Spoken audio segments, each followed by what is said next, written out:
Welcome to Just One Q, the podcast where we explore the latest ideas in workplace diversity, equity, and inclusion in conversation with thought leaders and DEI experts.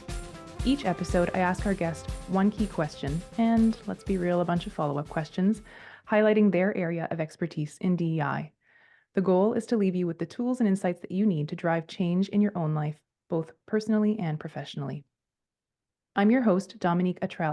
I'm a DEI educator and advocate working for Dialectic, an inclusive workplace learning consultancy in lovely Guelph, Ontario, which is situated on the treaty lands and territories of the Mississaugas of the Credit First Nation and on the traditional lands of the Chinoochtan and Haudenosaunee peoples. On this week's episode, I have the pleasure of speaking with Nancy Lyons. Nancy is the CEO and co-founder of Clockwork, and she is an outspoken advocate for making work better, more inclusive, flexible, and adaptable. Nancy is a powerful speaker, which will make my job easy today, and has had over 150 speaking appearances since 2010. The refreshing message in a nutshell is that it's on us, leaders, employees, and teams. We all have to take responsibility for creating cultures and spaces that actually work for humans, with all of their complexities, nuances, and intricacies. And in doing so, we'll make better products, better experiences, and have better work lives. Nancy has authored 2 books, Interactive Project Management, People, Pixels, and Process, and her latest, Work Like a Boss, a kick in the pants guide to finding and using your power at work. Great title. Nancy, I'm so glad to have you here today. Welcome to the podcast. Thanks for having me, Dominique. I appreciate being here.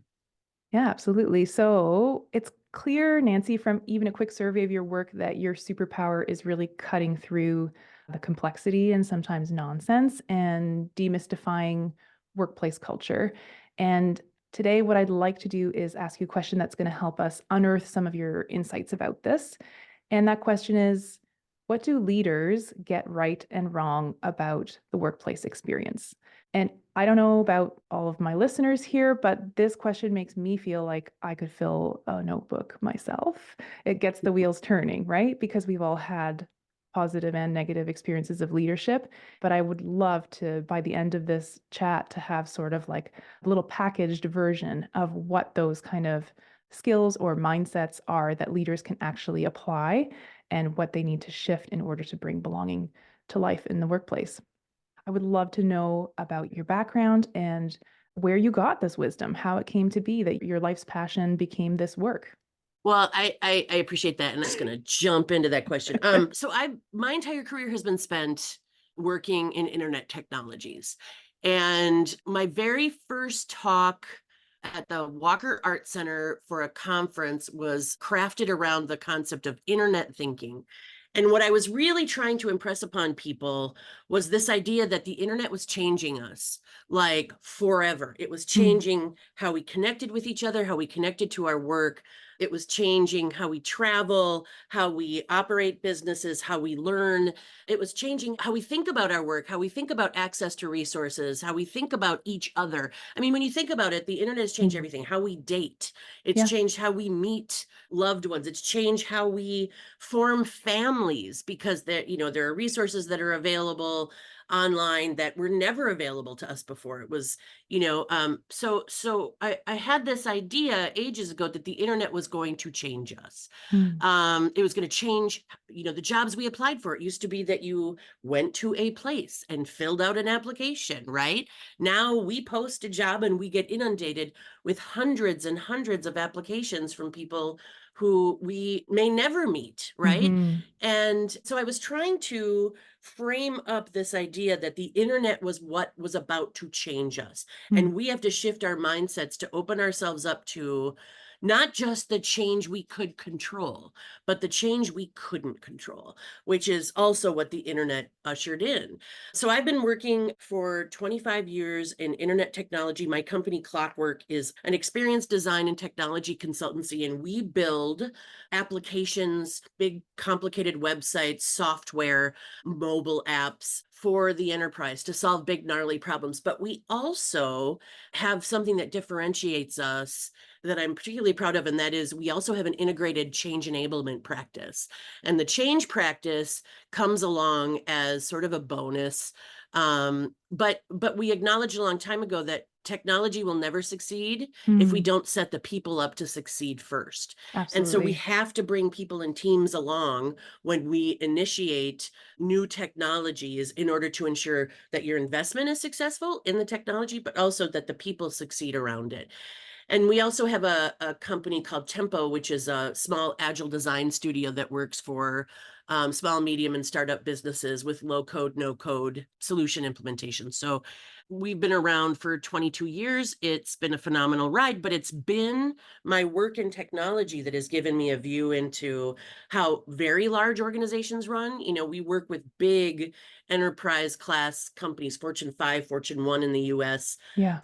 and we work all over the globe, and seeing how, everything from how leadership operates to how hierarchy paralyzes to how traditional people want to be to how controlling and rigid people can be Mm, to, just sort of the lack of understanding that I am part of culture.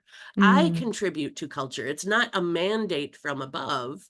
It's us. It's we. Um and you liked the title of the book, The Kick in the Pants Guide, but that was really a letter mm, to humans inside of organizations to help them to recognize that we all have power and we all have agency. Now, I recognize that that statement on its own is not true for everyone. right. But we have the ability to influence microcultures. We have the ability, and I guess I want to go out on a limb too and say, especially white folks who have, agency is a given. We have the power to make it better for our counterparts, our Yeah. colleagues. Yeah. I'm so glad If to hear you. I'm so glad to hear you kind of unpack that right off the bat because it is like even just in title, right? Like Mhm, your book is a call to action at an individual level. And so mhm, often I've seen that kind of take the emphasis off of the structure or take the emphasis off of those like bigger social problems and structures that really do have certain people feeling powerless in situations in their employment or in organizations. So I'm happy to hear you just even unpack that to say, we do have to kind of be mindful of privilege and the lens through which we see this, and that, that leadership is everybody, but it's also specific to how much privilege you're experiencing within a certain space.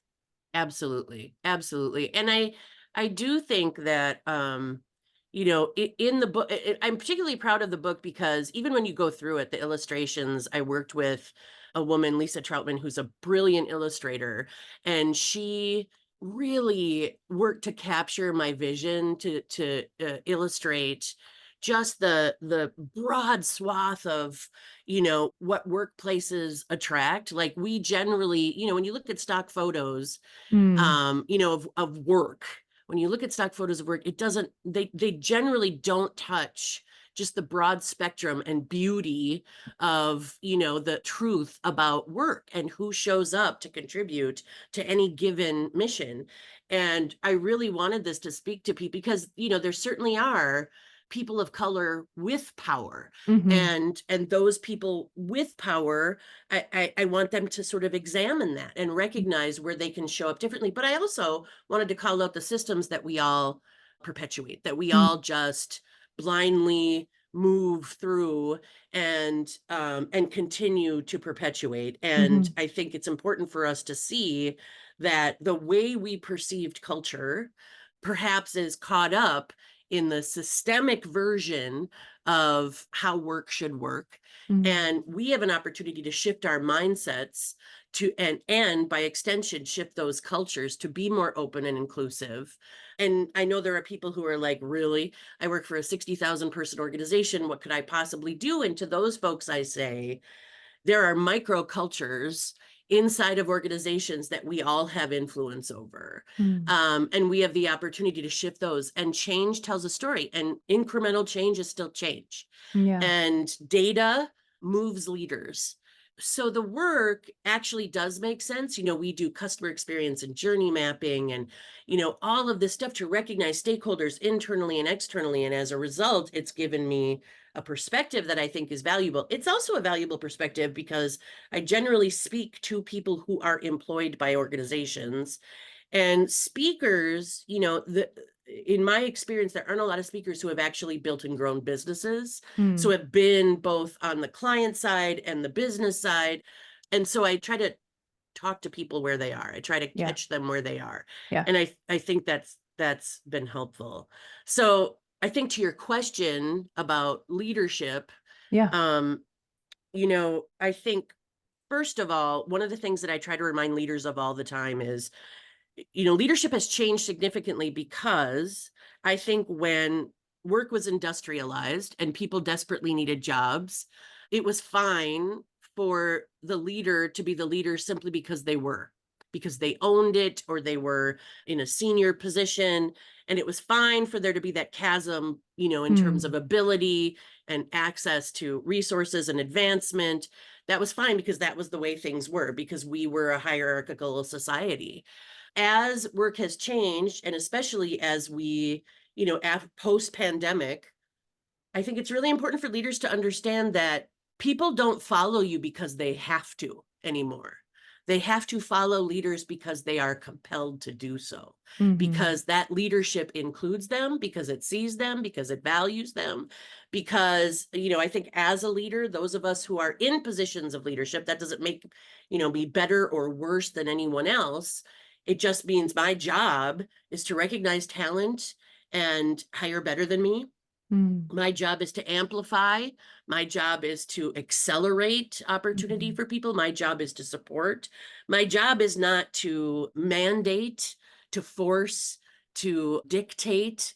And I think, right now, when you think about it, the US is actually struggling with how we see and value leadership, Mm. what we believe leadership should be to us. And I think that is, the result of years and years and years of real confusion around our priorities and our values. Yeah, Um, absolutely. Yeah. so I try to be a leader that resonates with people, that's relatable, and I encourage other leaders to do the same. There's a lot Mhm. that I don't know, and I'm 100% comfortable saying that out loud. Yeah, I'm really curious about so your work in tech and in change management as related to kind of the implementation of these solutions. What were sort of the things that you witnessed within those organizations and within those systems? Like, what were the things that you thought should change? You've touched a little bit about, maybe a generational shift where leaders are not so much being followed because we have to, but we are kind of shifting toward a leadership based on respect and on mutual respect. But are there other things within those sort of organizations and structures that you noted that really drove you to push your work in that direction to be addressing these leadership and culture issues? What were the symptoms? What were you seeing in those spaces? Sure. I mean, gosh, if we all thought about it, I'm sure we could come up with a laundry list of symptoms that we all see every day. For me, it had a lot to do with access to information, Okay. access to opportunity, and the access that those of us who perhaps are not leaders by title Mm, have to information that perhaps others don't, or resources that others don't. This idea that information hoarding is job security, yeah. this idea that control or rigidity is job security, or that is leadership. Mm, But also communication. He or she or they who know the secret are granted the opportunities. And I think transparent communication is something that's still, I mean, and I sort of reject the idea that some of these issues are inherently generational, mm, because I'm a Gen X human, and I work with folks who span the generations at work right now. yep. And up until a couple of years ago, we had a boomer on our staff who used to work at NASA and is a brilliant computer engineer, and said openly on a number of occasions that our place was the best place he ever worked at. He retired from our shop. And I think we all want the same things. Yeah. I think we all want some amount of autonomy. We all want to be respected. We all want our work to matter. We Mm, all want to feel purposeful. And I think that the hierarchical way the systems, especially in corporate, are still being perpetuated prevents effective communication. It prevent, Mm-hmm. we believe we still inside of organizations, whether we acknowledge it or not, whether it's said this way or not, Mm-hmm. it's sort of like parenting. We treat people like children, and Right. we meter the information they're able to get. The truth of the matter is the internet, going back to our, the earlier point, Yeah. makes none of that really work, right? And where there are empty spaces, well, we'll make up our story. Yeah. If there is no answer to my question, I'm just going to make it up, and then I'm going to operate based on those assumptions, and I could be completely wrong, but Mm. that's where I'm going to spend my energy, and that could be detrimental to my team or the organization. So I think that we saw, I often say that most large corporate environments are like clown cars. I'm amazed that they get anything done. I'm amazed, and people just keep spinning the wheel, right? They just continue to, and status quo is 100% okay, because Mm. why fix what isn't broken? This is working. This is the way we've always done it. Mm. Why should we change? Change is really hard. So I have seen all of that continually and continue to see it Mm. over the 25 years that I've been in tech. Yeah. And I'm still amazed that that's, I mean, I bet if we walked through the halls of Facebook, and I actually know this is true because I've had people interview for jobs, but some of the most highly respected, I'm not saying that's Facebook, highly respected technology giants fall victim to some of the same things that plague, the 150-year-old food corporations, Sure. or, they look the same. I mean, when you think about it, we were industrialized, 175 years ago, and we modeled cubes after cattle pens, right? And cubes are still a thing. I have cubes in Yeah. my office Yeah. because people want them, they want their own space. But Yeah. so I could, Yeah. don't even get me started. So, Nancy, what's the connection between all of these? So you've noted kind of communication issues, some opacity or like lack of transparency when it comes to sharing information, being stuck in a status quo or organizational structures that don't really work. Can you bring that down now to like sort of a more human experience level? So how is this actually impacting individuals who work in these places, and especially people who are kind of equity seeking people? What is the connection between the sort of systemic things that you're seeing within organizations and this idea of belonging or inclusion? Hmm. Well, I think that if those of us with privilege find it difficult to navigate traditional environments, then those of us on the margins will be that much more impacted by the status quo. Hmm. And so I think, sometimes the battle begins with pointing out the battlefield, right? Like, what are we working with, and what's the problem? And I think those things feel like inefficiencies, Hmm. but they don't necessarily on their surface appear to be problematic. Right. And I think pointing that out, but also rallying around this idea that we cannot wait for the CEO to make change. Hmm. We have to make it ourselves. And those of us, who our privilege is more weighted because of our race or class or, position, we have to recognize our responsibility there. Yeah. So that's Um, a form of leadership, right? Like, right. Hmm. do you consider those individuals who are in those positions, regardless of title, to have that quality of leadership? Is that an important part of how we should perceive leadership, I guess? I think that especially now, as we are Mm. talking about the future of work, what we need from people. I think right now, leadership is all of us. It has Mm. to be. I think we all have to show up leaderly. We have to recognize where we do have power. Even, if it feels insignificant in the broad scheme of things, we have to recognize and exercise that when we can. We have to work to make our teams more healthy and functional and open and inclusive. We have to make our divisions, our departments, we have to look around us and see where we have influence and use it. Mm. And we have to recognize that, and some of the things that I say, just in my general talks, I mean, one of the things I impress upon people now is, what's really innovative? Answering the phone. Mm. Just answering, just picking up the phone, just a friendly human, because generally when people are dialing a number, it's because they've gotten to the point where they're a little on the desperate side, Yeah. because we know better than to pick up a phone and expect to hear a person. Yeah. So little things, how we bring, the energy we show up to meetings with, how we see people, how we acknowledge them, how we recognize, this expectation that everybody should speak up Mm. and center themselves is an incorrect expectation. It's not going to happen the same way for everybody. So the invitation, if I have the ability to invite someone into a conversation, to actively ask for their contribution, that's on me. That is Mm-hmm. my job. That is me being leaderly. And I think it's just these micro moments that we Mm. miss because we're too busy. How we look at each other. If you and I were on camera right now, we are on camera right now.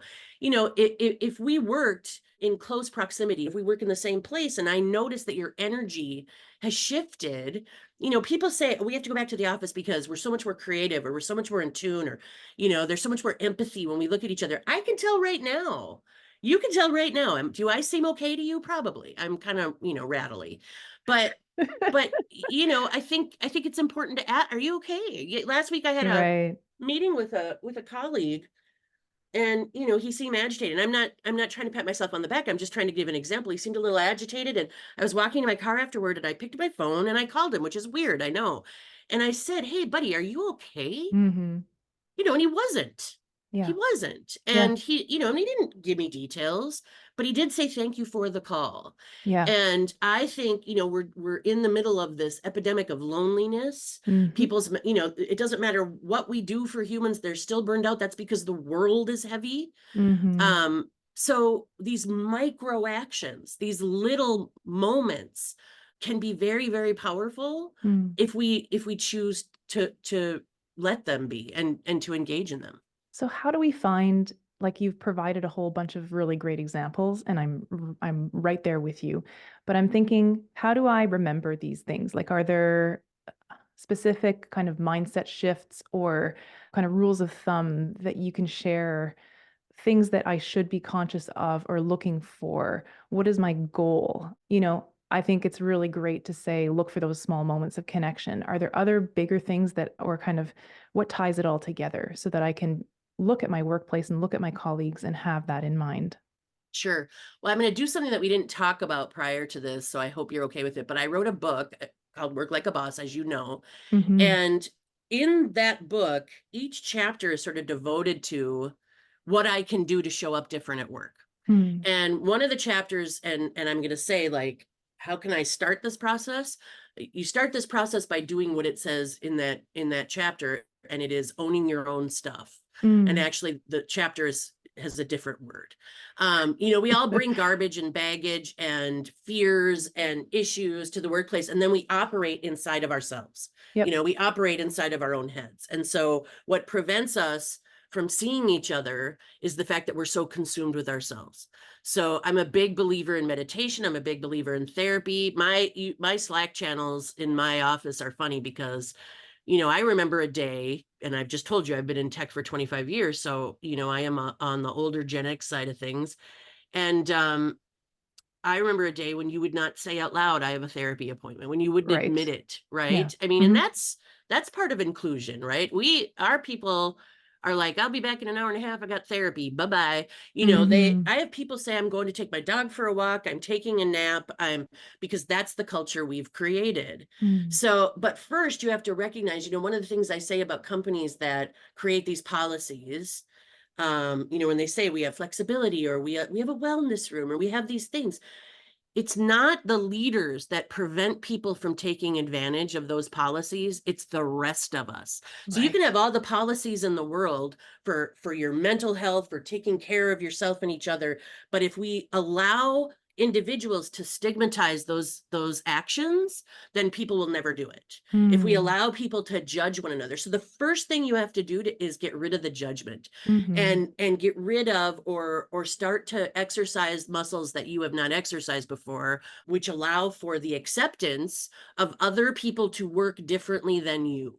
Right. And sometimes that requires therapy. Sometimes it requires getting rid of your old baggage. Sometimes, and I'm not a woo-woo person. Don't get me wrong. I'm not somebody who spends a lot of time with crystals and, and meditation bowls. It's not who I am. So I'm a very realistic business owner who pays taxes and gets the grind. So Yeah. I don't want people listening to this to go, well, because Yeah. Yeah. that's not it.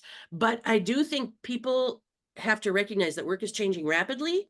We are all responsible for aspects of that change. And getting right with yourself first is Mm. critical. And then, there's simple steps in that book that talk through things like, you're responsible for the energy you bring into the room. You. Mm. And if I walk into a room, I had a colleague who's a dear, dear friend of mine, and she knows that I use this as an example. And I was her boss, and she used to always look like she was carrying the weight of the world on her shoulders. And she would come into rooms or come into Zooms, and she just looked like, one false move, and who knows what's going to happen. And I would say to her, how do you suppose that energy feels? How Yeah. do you think that feels to people? Yeah. It's not me as a boss saying you're pretty when you smile. Oh gosh, no. Right. But it's me as a boss saying, recognize how your energy impacts Mm. others, because my energy is an invitation. When Mm. I came into this room with you, I was having a hard time getting connected, but I saw your face the whole time, and you were patient. You weren't agitated with me. I knew that I wouldn't have to feel shame because Mm. I was struggling trying to get into this meeting. Mm-hmm. Um, that's everything. Mm. That's everything. That was you being a leader in the context of this moment, right? That was you leading this conversation. I needed that from you. Mm-hmm. So it's both overt and covert things that we can do, subtle ways that we can recognize where we can make all the difference. When if you're back in the office, and God forbid there's a mandate around that, but whatever, if you're back in the office, just recognizing when somebody's sitting alone and eating or having coffee, just recognizing, just looking outside of yourself. But humans are selfish. We walk through the world thinking, I'm stressed, my kids are whatever, my husband's an idiot, my life is, whatever it is. Yeah. It's Yeah. hard to pop outside of that bubble that prevents us from seeing each other, but it's more important now than ever. Yeah. Sorry, That's I get yeah, on the no. soapbox. No, no, no. It's fantastic. I think you've given me a lot to think about. And I guess like when I'm hearing you speak this way, my inner resistance is about like, well, still this like structural piece. Like, do I have the time? Do I have the time to use these resources in terms of like wellness? Do I have time to check in? And to me, there's like still this piece that is sort of like the from above piece. So I don't know, like, is there room for that in your conception of it? Or is it really just this like peer to peer improvement? I think it's both. It's Yeah. both and, right? Like Yeah. I have barely scratched the surface in this conversation, but I do think that leaders have to understand, you know, especially of these giant organisms, they have to understand how these systems will prevent people from, and the systems are people, Mm, right? The systems are people. So yes, I do think that, departmentally or, team wise or whatever, we can make a difference. If I mm, encourage you to take that break, if I don't flinch when you say you're going to, if I, engage in meditation with you, if our whole team, yeah. takes a minute together, our team does weird stuff. Like they've done those Airbnb activities for the distributed folks, because we've got people all over. We had a team 2 weeks ago make biscuits together on Zoom, through an Airbnb like guided. I did not show up for that because anything I cook is just a disaster. But and then we've had people show up in the same space and go forest bathing. I drove out to a friend. I know, and that makes me sound like I am probably woo-woo, but I'm not. Um, and I had, I drove out to our director of technology's house. His wife works in a city like an hour and a half from here. So they live halfway between Minneapolis and that city. And I drove to his house. We had a bonfire. We all sat around. It was just an opportunity. First of all, I can't often go to the things that staff does, and I don't. They need a Yeah. place to go and talk about how much I suck sometimes, right? Like that's okay. And I need to have the ego strength to allow that. Mm, It's also good for me to show up sometimes yeah. and just listen. Yeah. right? Just listen. Yeah. And it's great for them to have those moments with each other. So Hmm. I think I think we have to encourage workplaces to embrace the changing realities of what's required to be human right now. Yeah. Um, and we have to recognize, a lot of people talk about people first, but at the end of the day, shareholder value and people first are in direct conflict.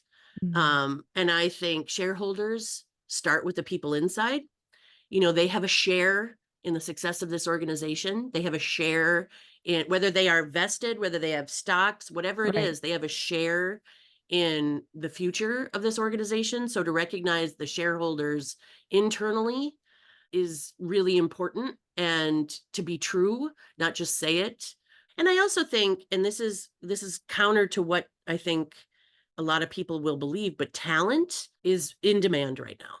And so people have more power than they believe. Right. And while I believe that people have, shied away from, I'm using air quotes, diversity initiatives like the cowards they are, I do believe that people recognize that workplaces have to change and we have to be intentional about it. Mm. So I do believe that while they're while a lot of places are backing away from initiatives, I think they know, Mm. I want to believe that they know that their products and services are better when their internal shareholders reflect the customers they serve. So talent has some leverage. People always have more power than they think they do. Mm-hmm.